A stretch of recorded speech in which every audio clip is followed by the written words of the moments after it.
Hello, everybody. Thanks for having me here today. Dominic invited me here so that I could present to you all some of the stuff that I do with digital marketing and how it can help some of your businesses. So, first off, who am I? My name is John Cashman. I'm the owner and president of Digital Firefly Marketing. Um, my own personal history, I've helped launch three companies, two of which were acquired successfully, one that was not. Uh, I ran a lot of the digital marketing for these last two companies, in particular Google AdWords and search engine optimization for the last one, and also did quite a bit of social media marketing. Um, Anybody have any idea what this is? No, it's not a new fangled plant or a new tree. What it is a graphical representation of the Earth and all the connections that exist right now on the internet. So as you can see, there's quite a bit of connectivity between all of us in the world. Anyone have any idea what this is? Well, obviously, it's the United States. What this is a graphical view of all the connections on Facebook. Where you see light is where people have the most connections. So when most of the eastern seaboard of the United States is lit up, it's people who usually like people who are fairly close to them in distance. When you start to see some of those lights go across the nation or down into Mexico or vice versa, it shows that there's connections, but there's not as many of them. This really shows you just how connected people are on Facebook and how local that is. Anyone have any idea what this is? These are your customers. Today's customer is mobile. They carry one of these in their pockets, an iPhone or an Android phone. They increasingly turn to it for recommendations for restaurants, for local business, for the nearest hardware store. And it's really replacing the yellow pages and anything else on getting information. One of the people that we follow, Amber Case, refers to these people as cyborgs. Cyborgs, of course, are computer and humans coming together. And while this isn't implanted in your brain just yet, people do certainly use it, and they certainly use it often. So what does this mean? It means that right now we are involved in a changing world. The internet is big, as we saw by that picture, and it keeps getting bigger. More and more people are coming online. More and more people are coming online with mobile. Second thing is that people are now more connected through the likes of Facebook and Twitter and LinkedIn and Pinterest. They're more connected than they have ever been. People know what's going on in each other's lives and can see each other through things like Skype and video chats and stay much more connected. And lastly is when you don't think of the iPhone really as a phone, but really as a handheld mobile computer, and people always have them. So not only are they always connected, not only can they access the internet, but they can also use it to store things like pictures and memories.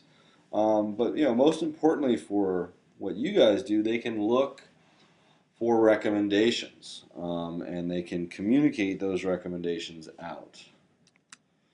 So, in order to understand what all of these things really mean for you, we have to kind of reverse ourselves and look back 10 years ago. A marketing plan for a small business 10 years ago really was four things. One, put an ad in the yellow pages, try to make it as big as possible. People would pick up the phone and they would give you a call. You put direct mail out. You simply bought a list and you sent it out, and maybe you offered a coupon of 50% off or a free lawn treatment or something like that, and people would give you a call. You would post flyers on pin boards, and you would buy lists and cold call people and see if they needed any help. And then finally, if you had a little bit more money, you would maybe buy radio ads, buy some TV access, or commercials on cable. But that was really about it. It was, as they refer to it, as interruption marketing. You were trying to get someone's attention from what they were doing, so that they would remember you and they would give you a call. But things have changed. Today, which is actually still a little surprising, about 62% of people will still use the yellow pages once a month. So it's still a valid way of getting advertising, but it's, as people can see, it's used to be almost 100%. It's definitely slipped over the years. 44% of people, when they get direct mail, don't open it. I know from my own personal experience, when the mail comes, I look at it on my porch and I chuck it into the recycling if it doesn't concern me.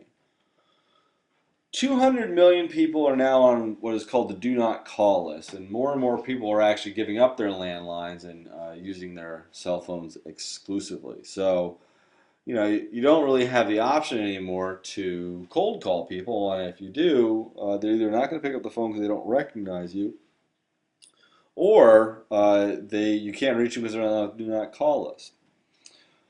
And as people are now doing the on-demand TV model, 86% of people will actually skip TV commercials. They'll pause TV with their DVR, maybe go get something to drink, glass of water, what have you, resume the show, and they'll actually skip through the TV commercials. So what happened? What happened? Why did things change in 10 years? Well, a few things happened.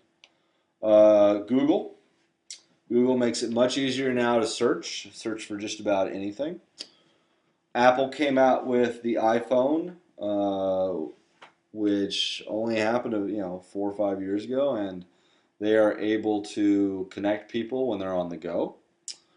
Facebook launched. It's only 6 or 7 years old. It's barely as old as the iPhone, and they've connected people and brands to one another on a rather niche basis.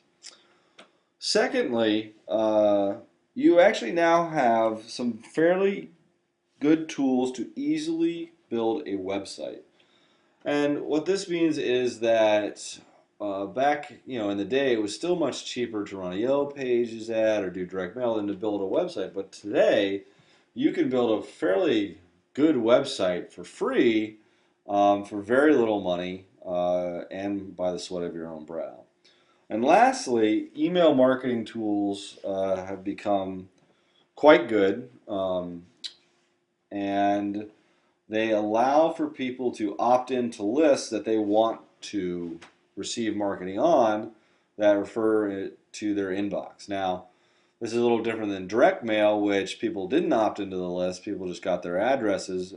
This is information that people want. So what does that mean? What are the new tactics in today's world for new marketing? Well, we believe that there's 4 tactics that any business really needs to start to embrace in order to remain relevant as people and consumers are using new means to find business. The first is called search engine optimization, and what that is taking a website and giving it context so Google is able to find you, index you, and deliver those results to you, to the persons who are doing the Google search. The second is pay-per-click advertising, and that is paying Google a certain amount of money for every time they refer somebody from a Google search to your website and hopefully getting a lead either via phone call or via email.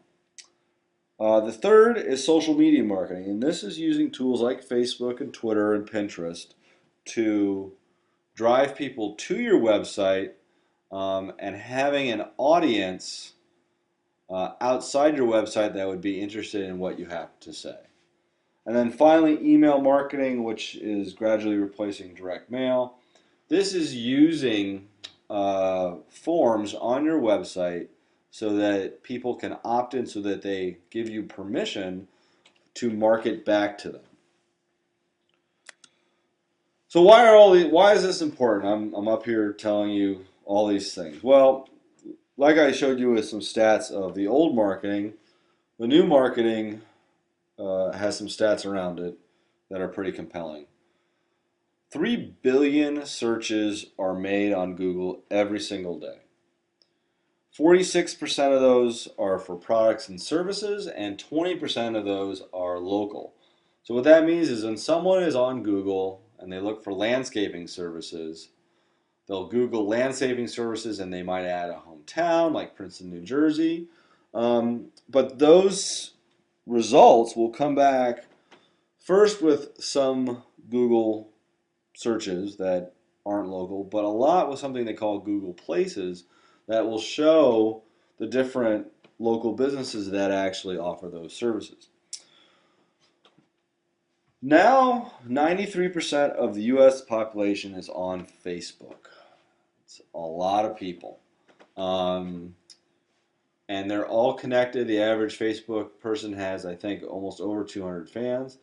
And when they're on Facebook, they spend a lot of time. 1 out of every 8 minutes is now on the internet is actually spent on Facebook. That's how people connect. It's how they get their news. It's how they stay in touch with their friends. So those are the big drivers. So let's start getting into some certain things. One thing, in order to understand search engine optimization, one of the best things to do is to learn how how Google actually is able to search and deliver those results. So a long time ago, actually only about I think 12 years ago, Larry Page is one of the founders of Google, had an idea, and what he was trying to do is map the entire internet. So his idea was to start with the Stanford University homepage and click on every link that wasn't going to Stanford. It's going outside. And that would take him to a certain number of web pages, and he'd click on all those links, and they'd take him to other web pages, and eventually he would get a huge map of where everything was connected to on the internet, and ostensibly every internet page. So he wrote some code, and he wrote something called a spider, and it started to do that. And that's how Google was born. So today, what Google does is it starts with a number of highly authoritative sites like CNN, like New York Times, ones that are updated quite frequently. And it starts to click on the links. When it clicks on those links, it goes out to other websites and it looks at them and it says, okay, here is what this website's about. Here are the keywords on it. And what do those keywords represent? X, Y, and Z. They represent what they say.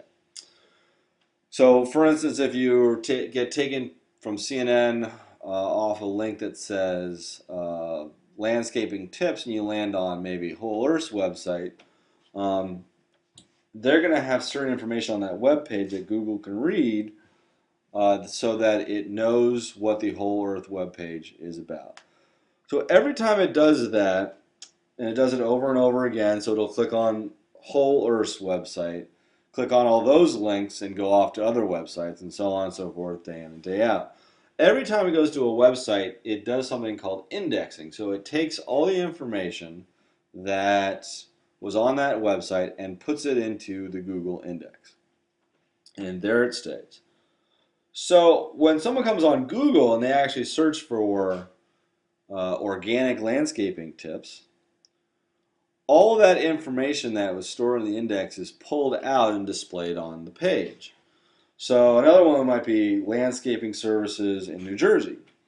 So Google would go into its index, it would pull out all the results when it sees the keywords on those web pages that say landscaping New Jersey, and it'll rank them from 1 out to infinity.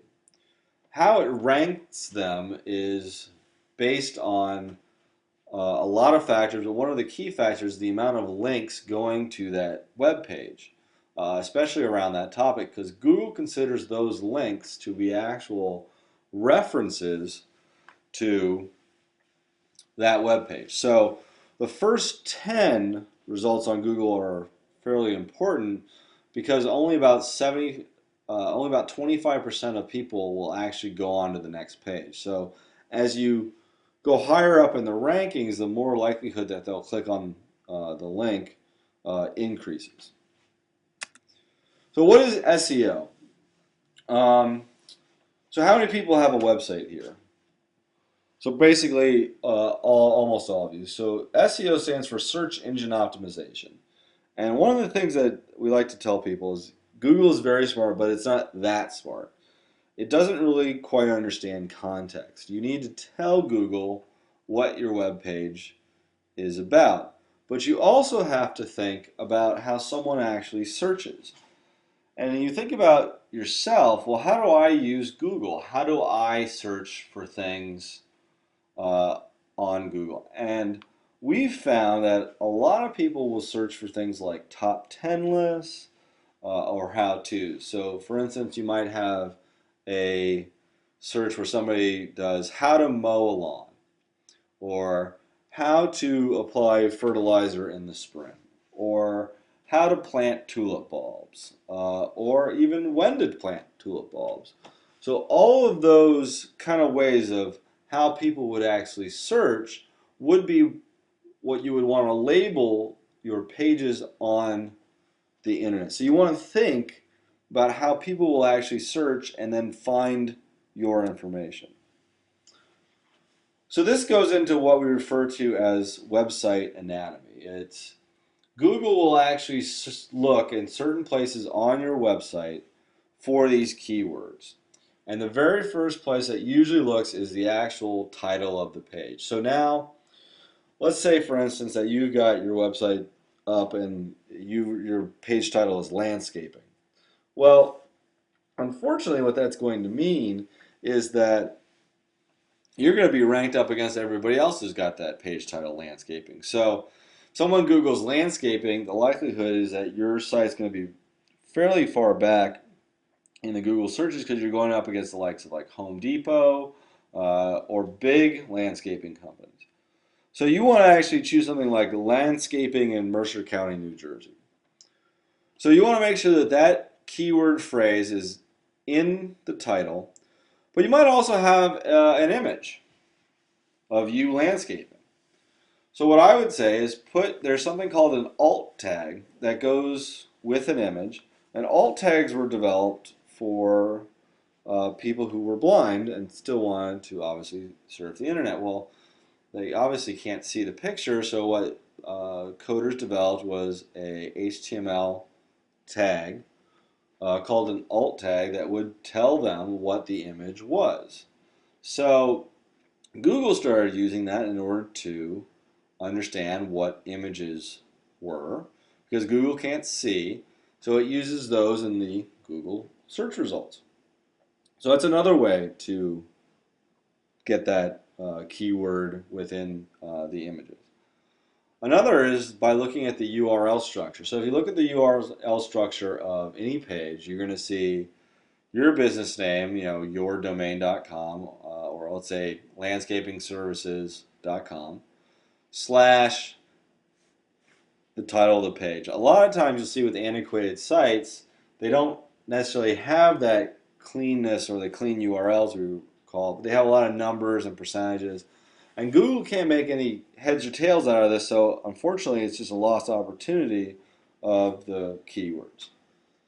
And then the last thing is the header. So when you look at number 4, there's something that's called an H1 tag. What that is a header. So if you're writing a web page, you're going to want to title your article something, and that can be the same title as the page, but it gives Google an idea, again, what the page is about.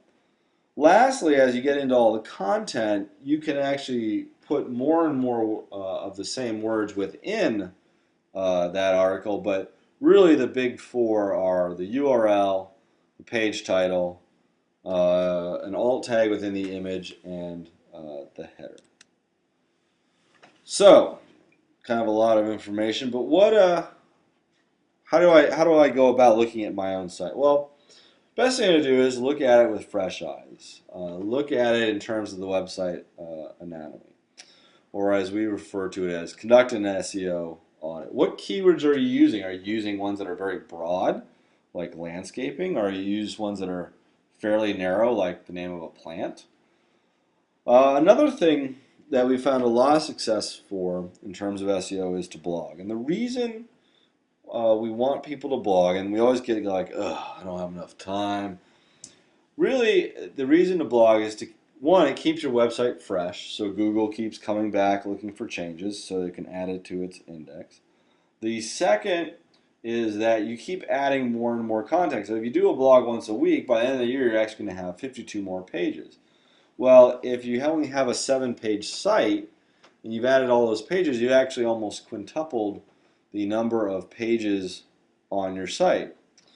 And then lastly is you're able to capture some of these search terms that might not have a huge amount of searches every month, but definitely have a very interested following. And that's actually referred to as long tail keywords. And essentially it's writing articles about how-tos, like how to plant tulip bulbs, how to set up a rain barrel, things like that.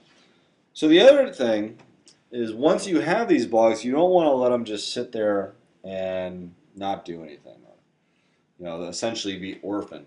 You want to take those blogs and actually post them on Facebook and Twitter so that the audience on Facebook and Twitter that follow you are actually able to see the blog and click over to your website.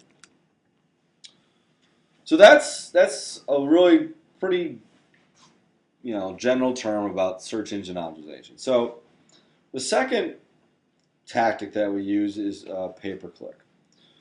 So one thing that wouldn't come as a shock is that Google makes an obscene amount of money. I think it was about $7 billion last quarter. How they make their money is through pay-per-click advertising. So every time someone searches for something, on the left, as you can see with this picture, they get what they call organic results. These are the best results that Google feels are pertinent to your search. And that could be your past history, it could be your IP address of where you are, it could even possibly be the weather based on that IP address. Google freely admits it has about 50 cues as it refers to them to show those search results. On the search engine marketing side, which is on the right in red, that is people bidding on those keywords, those searches, so that they can get that traffic. So as someone clicks on them, they pay Google a fee for referring the traffic to their website. And these keywords can range anywhere from 50 cents to upwards of 20, 30, 40, $50. They're can be extremely expensive, but they're extremely targeted when a person searches. So this is an excellent way of using Google to drive traffic to your website, but at the same time it can be expensive and it can be low quality traffic if you don't really know what you're doing. And our advice here is to set a small radius in terms of where your business is. Choose the keywords that you use on your website already today, and set a daily budget that you want to spend. Google is very good at spending that amount of money every day. And then lastly is if you talk to them, they will almost always give you $100 for free so you can get started with using AdWords. So that brings us to social media marketing. So why Facebook? Why should your business have a business page on Facebook?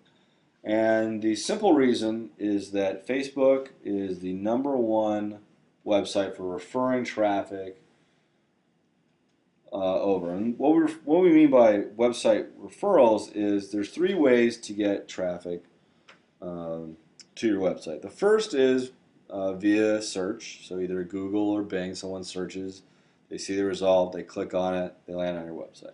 Another is direct, and what that means is they know the URL already, and they enter it, and it could be Bob's Landscaping Service. They enter it, they hit the enter button, and they arrive on your website. And then lastly is a referral. So anytime someone puts out a link and your website's display, and they click on that link, they're referred over. So Facebook is actually the #1 website referral, simply because of the amount of audience they have. So they have 750 million members worldwide. 93% of the U.S. population is on it right now.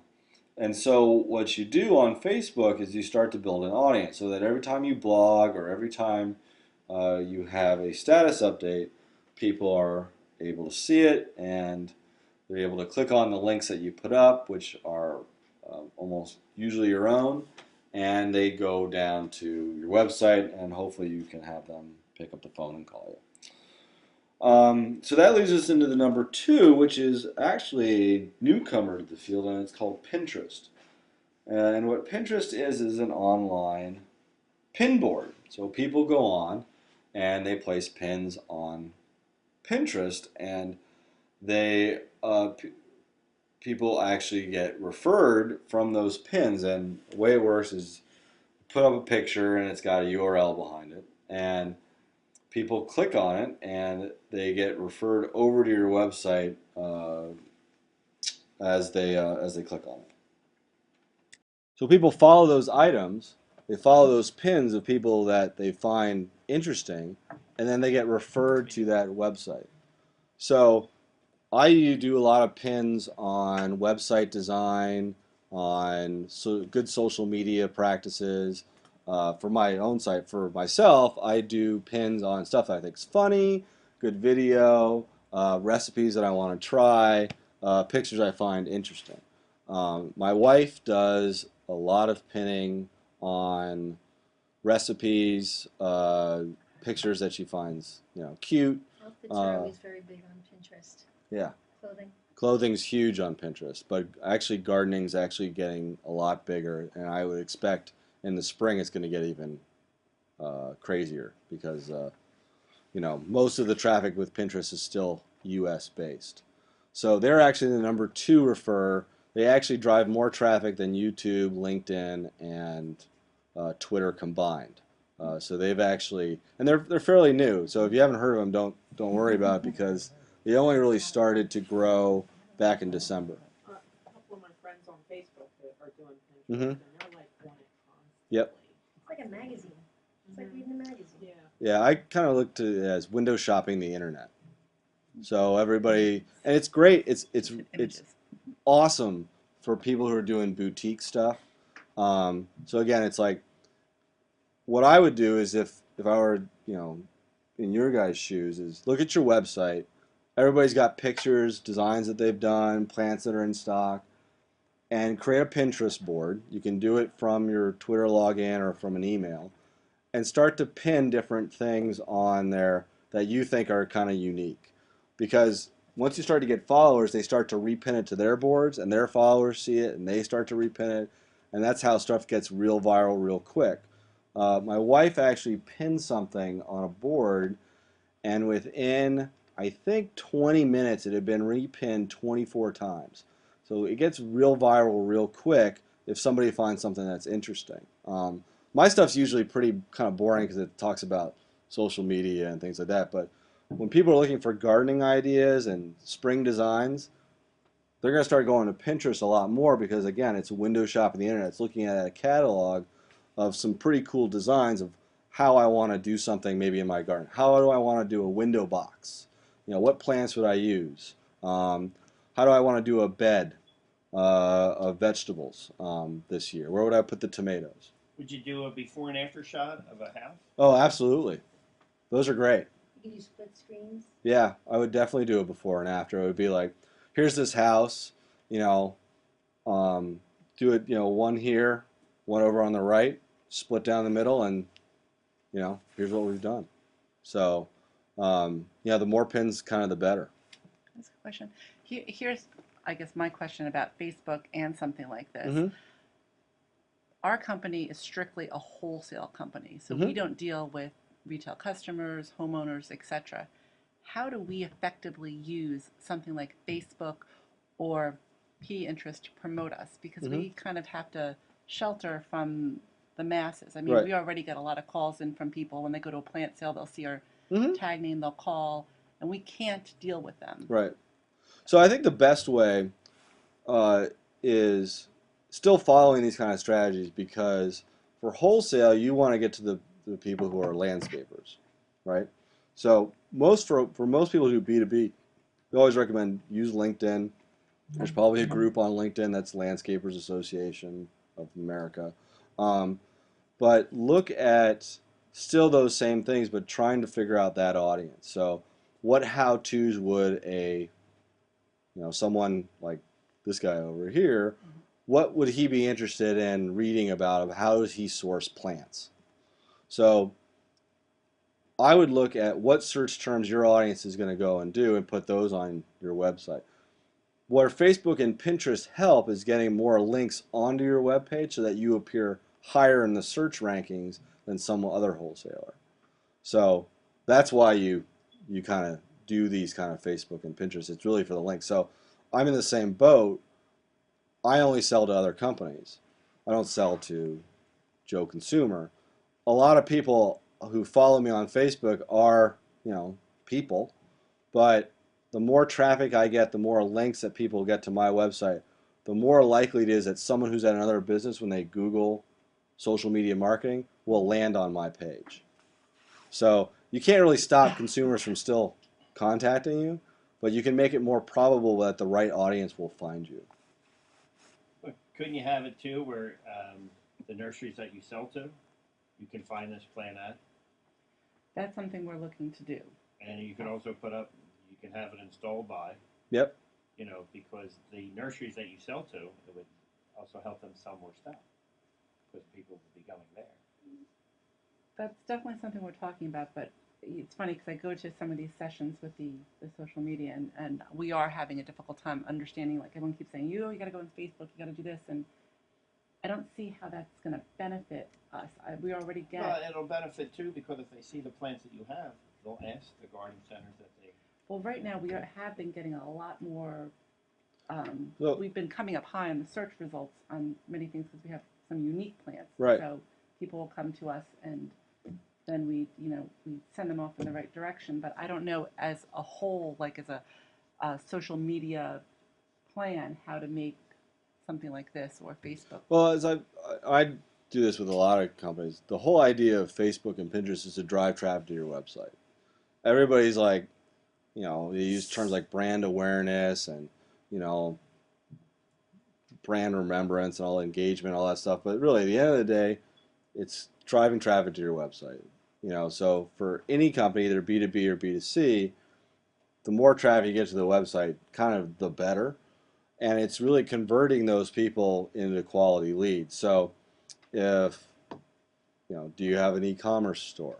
Do you have something that people can then go in and create an order who are actually, in the nursery business? So that's kind of one of those things, like when you think about this marketing, what do you want the end goal to be? And for some people, it's like I want them to pick up the phone and call me. For other people, I want them to buy something in my e-commerce store. For other people, it's like, I want their email address. That's where you kind of have to start, is what's the end goal? And then that way you can work backwards and say, Facebook's going to get this to me by X, Y, and Z. So if, for instance, you want people to call you, all that stuff, getting them on your website and then actually funneling them into that contact us is probably the best way to do it. If you want people to buy on an e-commerce store, put up in those products and driving them to the store is the other way you'd want to do it. So you should, for the B2B type scenario, and I would consider the association sort of like, I'm interested in talking to other businesses. Yep. That, so like it the shouldn't get consumed with how many people like no. me. I want the right people to like me so Right. they see my messages, but it's more about, even if I only have 50 fans, but I'm producing that content and building those bridges between my website and my Twitter and everything else, Yep. it's still helping me. Oh, it's helping you a lot.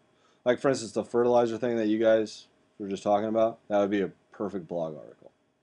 Because people are going to be confused by it, they're going to Google it, and hopefully they'll end up on this. And then when you're on a website, we always look for people to convert, either become a Facebook fan, follow you on email list, or buy something. So, going back to Facebook. What is it? What is Facebook? Well, Facebook, for a lot of companies, is building an audience. So, for instance, my company right now has almost 1,500 fans. Well, how did I get 1,500 fans? It seems like an absurd number. Well, to be completely honest, they're either friends of mine that I knew from before, they came to my website and they hit the Facebook button, or, which is probably about 80% of them, I bought them. And how did I do that? Well, I went on Facebook, I bought an ad, I said, like Digital Firefly Marketing if you want to learn about SEO and social media, and they hit the like button, and they followed me. So that's how you start to build an audience, is you start to offer content, you start to run an ad on Facebook, and slowly but surely, over time, now I run my ad for $10 a day. For other people, I do about $5 a day. But it's actually a fairly cheap way of actually building an audience that you can actually target. So for instance, if you're targeting people who own landscaping, what I would tell Facebook when I bought the ad was, I'm only interested in serving this ad to people who either are a small business owner, but are part of, like, say, the NJNLA, or who are in New Jersey and list landscaping as their career. And what Facebook will do is they'll serve an ad and it'll say, follow me, and et cetera, et cetera. That's how Facebook makes its money. They serve ads to people on a very targeted way. So, for instance, I target people who have liked other social media marketing companies. I run ads for people, for instance, a restaurant that does organic vegetarian food, who are vegetarians and only like organic and are located in a certain zip code. So it actually can get fairly niche audience of trying to build this audience. So what else is it? It's the first place most people go to get their news every day. People boot up their computer and one of the first places they go is Facebook. So, and it's very personal. It's like, here's what people did with their day. Here's where they went out. Here's pictures of my baby. But for a business, you don't want to actually kind of be their friend. So what do you give them? Well, what I tried to do is give them status updates. So like what I did today is I said, I'm going to the NJNLA to do a presentation. There's going to be a video later. I've written stuff as dumb as I love Fridays. Actually got a lot of likes and comments. People like that stuff because when you think of it on Facebook, you're not actually marketing to them, you're trying to converse with your customers. That's kind of the thing that everybody gets a little mixed up about.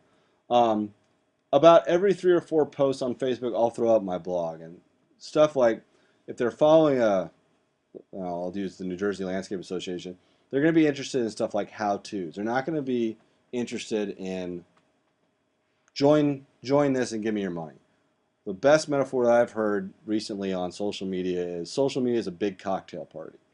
So you think of yourself at a cocktail party. Am I gonna be that guy who comes into the room and says, give me some money, or hey, can I borrow $10? No, you're gonna be guys like, hey, how's it going? Oh, by the way, I started my own company. Oh yeah, yeah, I do gardening.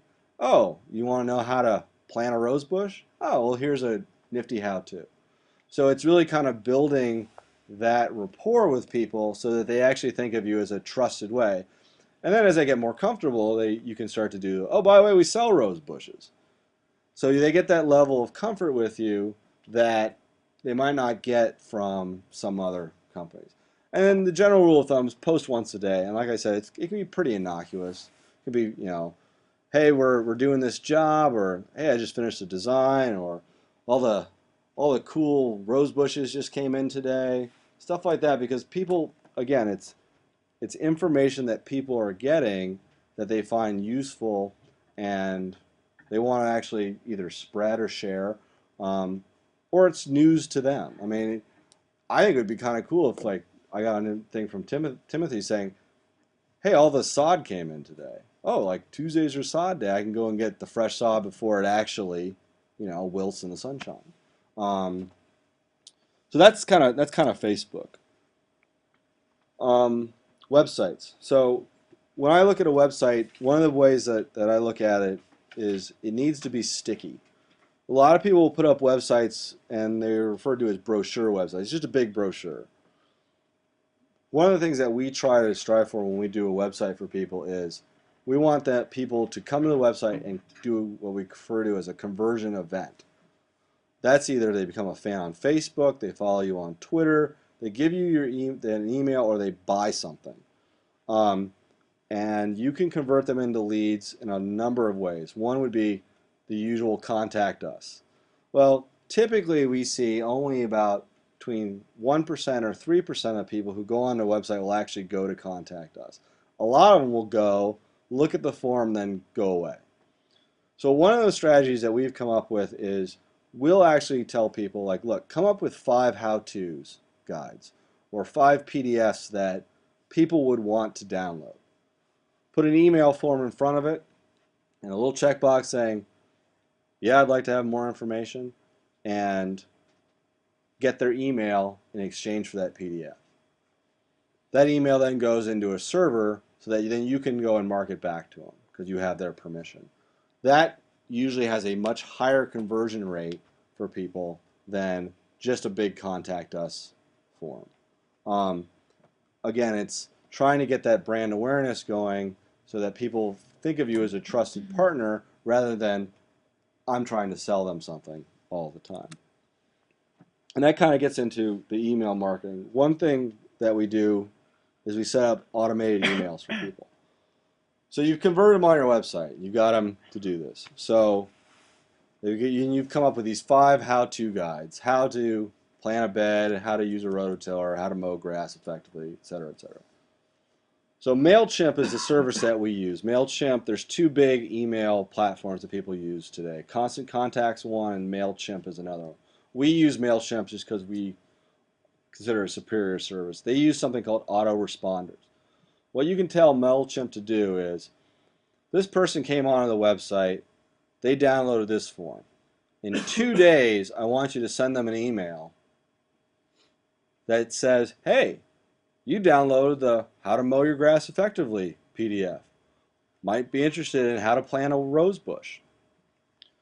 Then you can tell MailChimp, okay, in 7 days, I want you to send them a 3rd email saying, how to spread fertilizer. And then in 14 days, you can say, hey, you've got these last 3 PDFs, might be interested in the how to plant a boxwood bush. So again, you start with content, 5 different pieces of content, and set up a autoresponder that every few days starts to send them an email. You can make this as simple or as complicated as you want, because MailChimp's just going to send out the emails. Stuff that I would probably be interested in as a gardener would be email reminders of when to plant things. Tomatoes are always the one that crack me up, because you go to Lowe's or Home Depot, you see the tomatoes out there, it's 45 degrees, and people buy them and they wonder why the tomatoes died in their yards. So stuff like that, for people who aren't necessarily have your expertise, would be awesome to get those emails.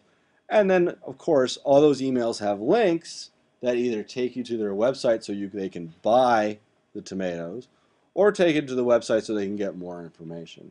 And again, to get them to on your website, they can call you, they can email you, etc. So new rules. All marketing should lead to your website. So anything that you guys do out there, Facebook, Twitter, emails, should always try and funnel into your website so that they actually contact you, they send you an email, they call you on the phone. All the marketing should be measurable. In the old world, you had no idea how many people looked at your Yellow Pages ad. You had no idea how many people threw out direct mail. You might have had an idea of how many people listened to your radio spot, but it wasn't exact. Well, Google with Google Analytics will tell you all of those exact things. They'll tell you how many people came from Facebook, how many people came from Pinterest, how many people came from your email. That gives you an idea of you're paying someone like me, a few $1,000s a month to do this. Is he actually generating a few $1,000s a month in sales? Because if it's not, then why are you kind of paying for it? So again, all marketing should generate sales. That's one of the things that we look at to do in return on investment is you're paying me a certain amount of money per month to write blogs, to post on Facebook. Is that actually generating sales? So,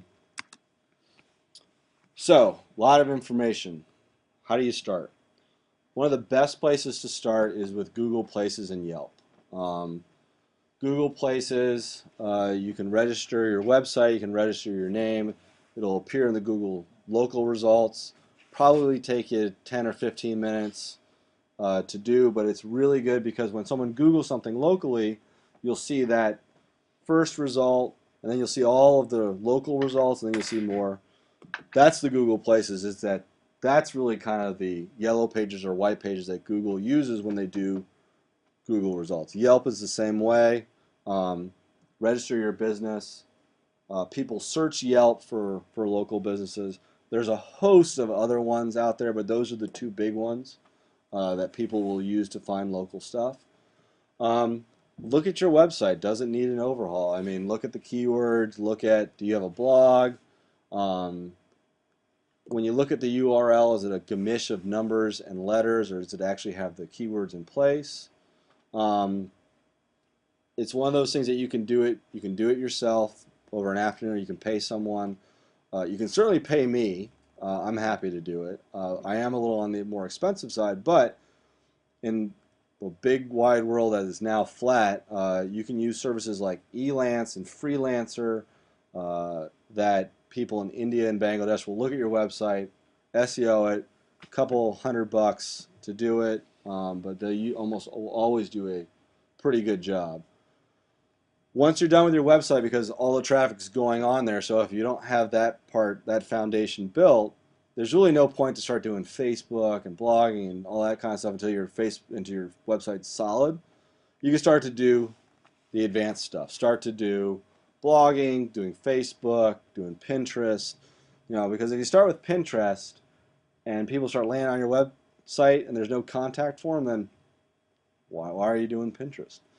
So it's always good to start with the foundation of what it is, the website, and then start to branch out into better marketing. And then the other thing is like, don't start to you start and then you stop in a month because you didn't see any website traffic go up.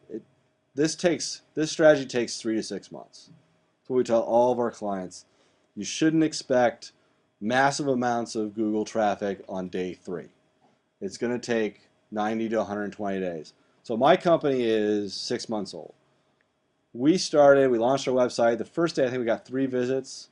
Yesterday we got 45. Because over time we've built up a ton of content on our website, and I'll show you guys real quick kind of what I mean.